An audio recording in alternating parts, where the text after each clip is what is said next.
Hello everyone, welcome to my RK Technical Classes. Today will we discuss about properties of molding sand. आज मैं discuss करूंगा moulding sand की properties क्या होती हैं। और स्टूडेंट्स ये बहुत ही इंपॉर्टेंट वीडियो है कि डायरेक्टली यूनिवर्सिटी एग्जाम में पूछे जाते हैं, तो आप इस वीडियो में लास्ट तक बने रहिए।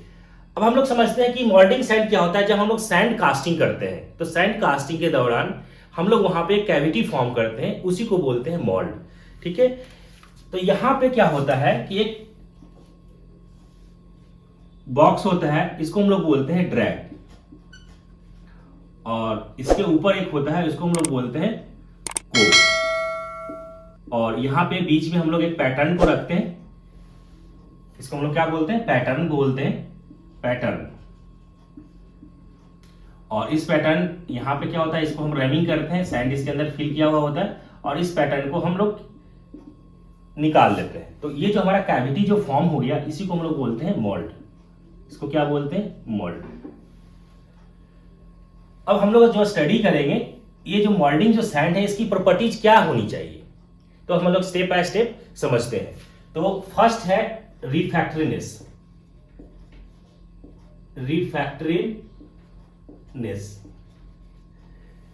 रिफैक्टरीनेस क्या होता है कि हाई टेम्परेचर पे जब हम इसके अंदर मोल्टेन मेटल को फिल करते हैं, जो हमारा कैविटी जो बनाया है, इस जो हमारा ये मोल्ड जो है, ठीक है, इसके अंदर हम लोग क्या करते हैं, मोल्टेन मेटल जो होगा हमारा क्या होगा, हाई टेम्परेचर पे होगा।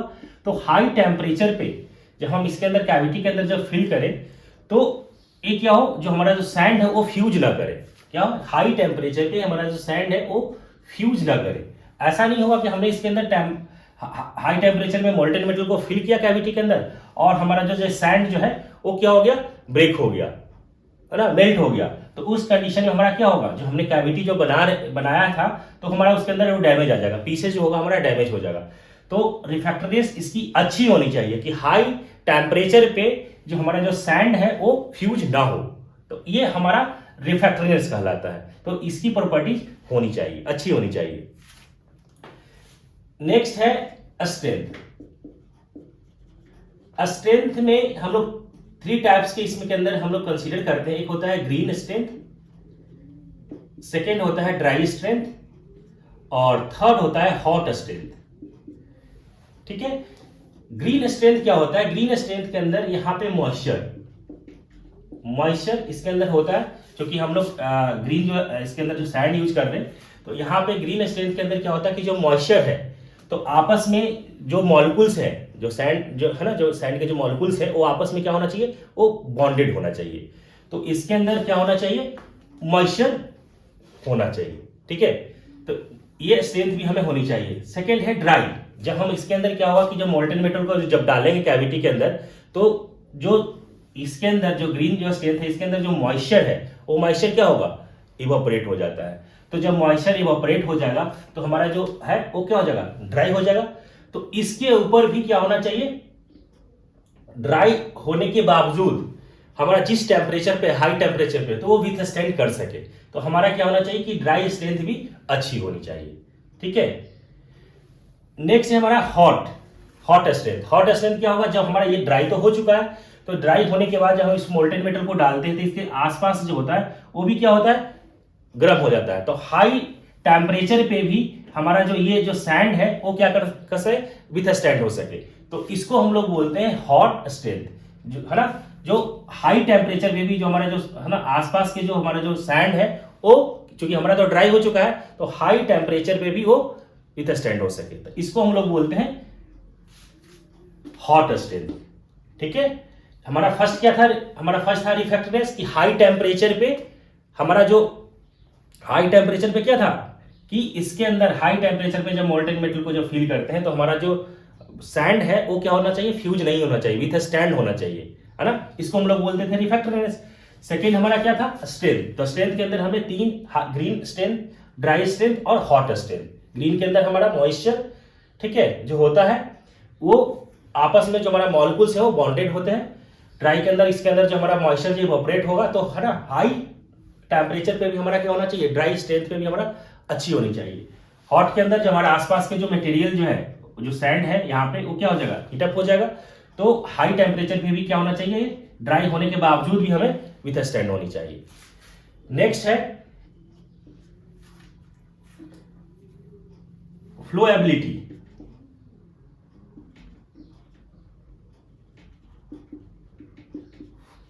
फ्लोएबिलिटी क्या होना चाहिए कि जब हम इसके अंदर मोल्डिंग सैंड, जब हम इसके अंदर पैटर्न को रखते हैं ये बॉक्स के अंदर, तो यहाँ पे जब सैंड, यहाँ पे हम कैविटी जब बनाते हैं तो इजिली क्या होना चाहिए, जो हमारा जो सैंड है इजिली फ्लो होना चाहिए। ऐसा नहीं हुआ कि है ना इसके अंदर पैटर्न हमने रखा और हमारा जो सैंड है वो मूव नहीं कर रहा है। तो फ्लोएबिलिटी क्या होनी चाहिए, अच्छी होनी चाहिए कि जब हम इसके अंदर पैटर्न को रखते हैं, ठीक है, और जब रैमिंग ऑपरेशन करें तो हमारा इजिली जो है, इजिली क्या होना चाहिए, इजिली मोल्ड प्रिपेयर हो जाए, इजिली मोल्ड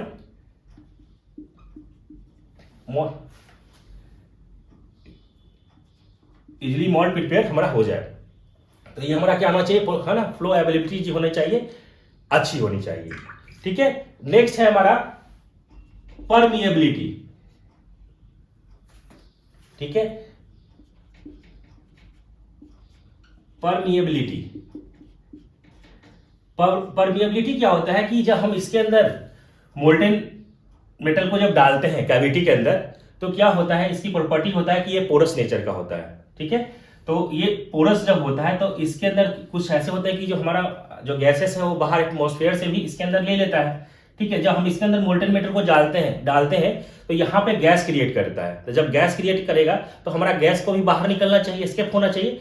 तो हमें क्या होना चाहिए, परमिएबिलिटी अच्छी होनी चाहिए कि हम इसके अंदर जब मोल्टेन मेटल को डालेंगे तो डालने के बाद हमारा जो गैसेस जो क्रिएट हो रहा है वो इजिली एस्केप हो जाए। क्या होना चाहिए, हमारा जो गैसेस है वो इजिली एस्केप हो जाए, ठीक है। नहीं तो हमारा क्या होगा कि अगर इसके अंदर मोल्टेन मेटल को डाला और हमारा इसका गैस जो है वो बाहर नहीं निकलेगा तो हमारा जो पैटर्न जो भी हमारा यहाँ पे अपनी कैविटी आपने जो क्रिएट किया था उसके अंदर क्या हो जाएगा, डिफेक्ट आ जाएगा।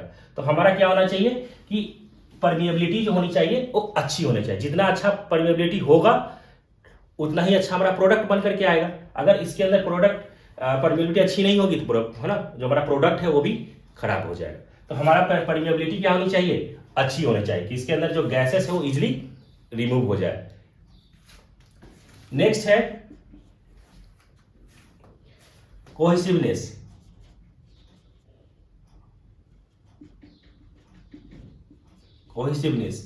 कोहेसिवनेस क्या होता है कि आपस में जो हमारा जो मॉलिक्यूल्स हैं आपस में क्या होनी चाहिए, बॉन्ड होना चाहिए, एक दूसरे के साथ चिपका हुआ होना चाहिए।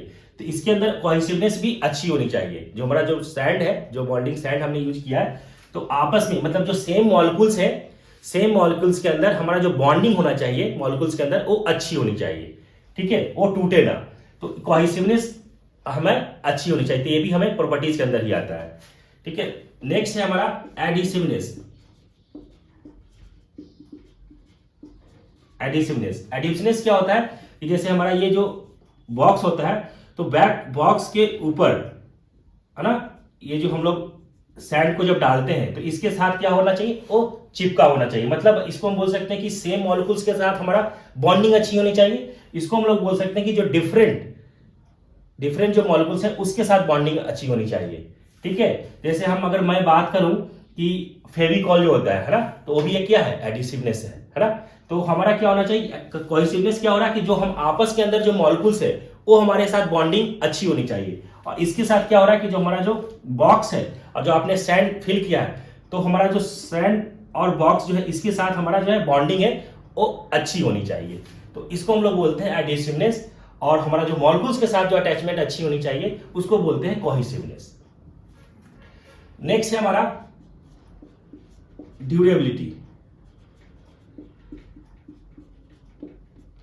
ड्यूरेबिलिटी क्या होगा कि हम इसके अंदर जब मोल्टेन मेटल को हम लोग क्या करते हैं, इसके अंदर डालते हैं, ठीक है, और हम लोग फिर कैविटी जो भी हमने बनाया है उसके अंदर है ना फिल करते हैं। तो ड्यूरेबिलिटी के अंदर हमें क्या होना चाहिए कि जितने कभी हम लोग जब मोल्टेन मेटल को डाल रहे थे, हीटिंग बहुत ज्यादा हीटअप है, तो हाई टेम्परेचर पे वो हमारा क्या होना चाहिए, इजिली ड्यूरेबल होना चाहिए कि ये कितने टाइम तक हमारा क्या है कि ये स्टैंड कर सके, है ना। तो मैक्सिमम होनी चाहिए। ड्यूरेबिलिटी क्या होना चाहिए कि हमें इसके मोल्डिंग साइड की प्रॉपर्टीज क्या होना चाहिए कि ड्यूरेबिलिटी हमारा मैक्सिमम होना चाहिए। नेक्स्ट है हमारा कोलैप्सिबिलिटी।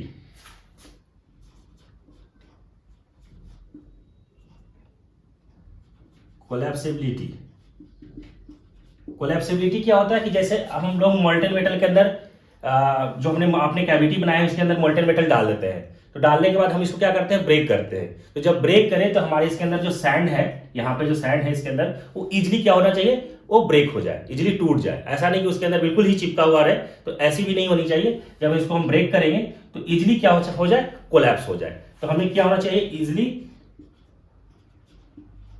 इजिली कोलैप्स होना चाहिए।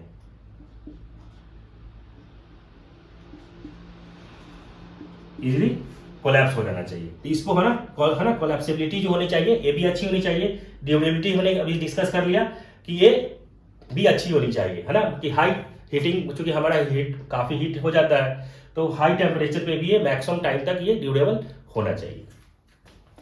नेक्स्ट है हमारा केमिकल रजिस्टिविटी। केमिकल